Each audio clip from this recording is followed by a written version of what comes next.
In the heart of the darkness, every spark reveals a story you never wanted to hear.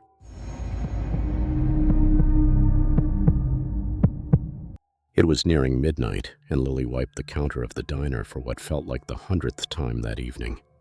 She hated closing shifts.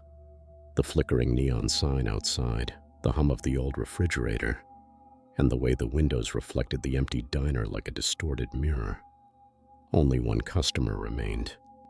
An older man with wrinkled hands and tired eyes sat in a booth, slowly stirring his cold coffee. He hadn't spoken a word since he came in, just stared down at his cup. Lily cleared her throat. "We're closing in 10 minutes, sir." The man finally looked up, his eyes glistening with something that made Lily's stomach twist. "It's not safe to leave yet," he said, voice barely above a whisper.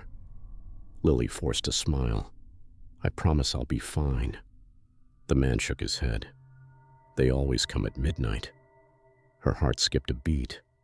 "Who?" The man didn't answer. He simply slid a small, crumpled piece of paper across the table. Lily picked it up with shaky fingers. It was a newspaper clipping, a story about a diner waitress who had gone missing exactly a year ago. The article mentioned the woman's name, Lily Cooper.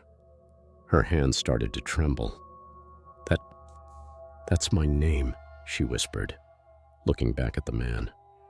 But the booth was empty. The coffee cup sat untouched, cold as ice. The clock on the wall struck midnight. The lights flickered. And outside, in the reflection of the glass, Lily saw a dark silhouette standing just beyond the glow of the neon sign. Watching. Waiting. Like and subscribe now. Are you brave enough to join the hunt?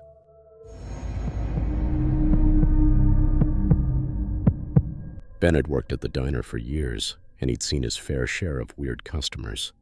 But Table 6? Table 6 creeped him out.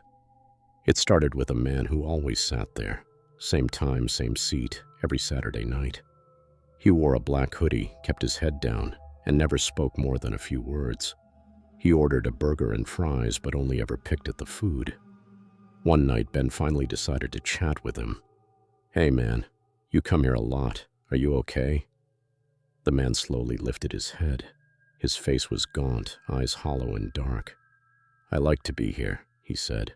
"It's where I died." Ben laughed, thinking it was a joke. But the man didn't smile. He just stared, unblinking. After the man left, Ben mentioned the conversation to his manager. She went pale. "No one sat at Table 6 in months," she said. "Ever since that guy died there. Heart attack, right in the booth." Ben felt the blood drain from his face. He ran to the booth, wiping the table down with shaking hands. But as he leaned in, he saw something carved into the wood. "Thank you for talking to me." The words were fresh. The wood splintered as if scratched by nails. Ben quit the next day.